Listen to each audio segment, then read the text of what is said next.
Nah, disinilah kita belajar bagaimana seharusnya kita memiliki kasih yang tulus kepada semua orang. Bukan kasih yang bersifat akal bulus. Dan kita harus belajar ketika kasihmu tulus, engkau memberi apapun, engkau tidak berpikir take and give. Tuhan, aku sudah memberi minyak yang terbaik untuk engkau. Nanti berkati ya Tuhan usahaku. Berkatilah Tuhan keluargaku. Bukan soal balas-membalas seperti itu. Perempuan itu memberikan dengan tulus, tidak banyak bicara. Coba lihat. Apakah perempuan itu banyak bicara? Tidak. Tapi Pak Tumpal, Simon juga tidak banyak bicara. Tetapi saudara, ketika perempuan itu tidak banyak bicara, perbuatan yang paling banyak bicara. Pembenaran perempuan itu bukan karena kata-katanya, tapi melalui perbuatannya. Nah, disinilah kita belajar, saudara.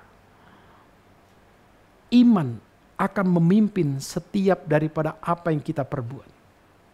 Dan orang benar akan selalu berbuat apapun ada dasar iman. Maka di sini kita harus belajar, saudara, bagaimana menjadi orang Kristen memiliki satu hukum relasi yang benar dalam melihat apapun yang terjadi dalam kehidupan kita. Yang kedua, kita harus belajar mengasihi orang berdosa.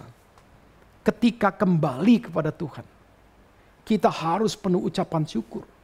Harus yang dilakukan oleh Simon pada saat itu. Pada waktu dia melihat orang berdosa datang ke rumah dia, akhirnya melakukan satu nilai perbuatan kasih yang tulus. Harusnya dia menaikkan pujian. Harusnya dia mengatakan kepada teman-temannya, hari ini hari penuh ucapan syukur. Kita mengundang Kristus untuk datang makan ke tempat kita. Dan kita harus bersyukur karena perempuan yang menurut kita dia dulu orang berdosa, sekarang dia sudah bertobat. Mari kita menaikkan pujian kemuliaan bagi Tuhan. Itu yang harus dia lakukan. Dan itu pun yang harus kita lakukan jikalau kita melihat orang-orang kembali kepada Tuhan. Maka Alkitab berkata, satu jiwa bertobat, malaikat di surga bersorak-sorai. Hal yang lain kita belajar ketika perumpamaan anak yang hilang, pulang. Papanya memeluk, papanya memberikan kembali kebaikan, martabat, nilai, kehormatan kepada anak yang hilang itu. Bahkan memberikan satu pesta dengan ucapan syukur. Tapi si abang yang justru terhilang karena agama, marah kepada papanya. Selama aku tinggal, aku sebagai orang yang baik.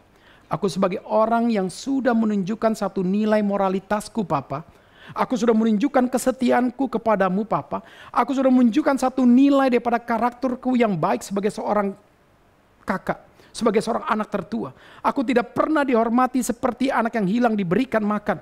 Pesta. Tapi kenapa engkau lakukan itu? Kembali lagi, saudara. Si kakak belum mengerti tentang hutang kasih. Si kakak belum mengerti hutang jiwa, hutang Injil. Si kakak tidak mengerti konsep belas kasihan. Nah, disinilah kita belajar. Bagaimana kita yang sudah menerima anugerah keselamatan. Maka lanjutkanlah berita keselamatan itu kepada orang lain. Kita sudah mendapatkan satu pembaruan daripada Kristus. Mari kita dipanggil juga untuk memperbarui orang. Untuk setiap orang itu kembali kepada Kristus. Kita sudah mendapatkan satu anugerah cuma-cuma daripada Tuhan. Kita diterima dengan segala sesuatu dengan kebaikan kemurahan Tuhan. Mari kita belajar untuk menerima semua orang dalam perspektif yang sama seperti Kristus. Jadi disinilah saudara, kita memaknai seluruh Lukas 7:36 sampai 50 dengan benar.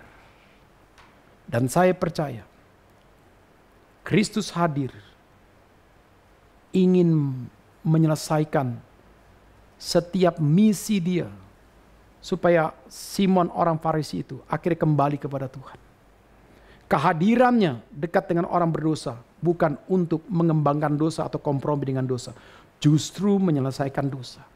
Kehadirannya adalah hadir menciptakan damai sejahtera, bukan menciptakan satu kekacauan. Karena di mana kita hadir kita dalam penyertaan Tuhan, damai sejahtera itu terjadi. Tapi di mana kita hadir, kekacauan itu terjadi, maka disitulah ada peran setan yang bisa mempengaruhi kita. Jadi Kristus hadir, semua orang akhirnya mendapatkan satu kebaruan daripada iman mereka, cara pandang mereka, cara kerohanian mereka.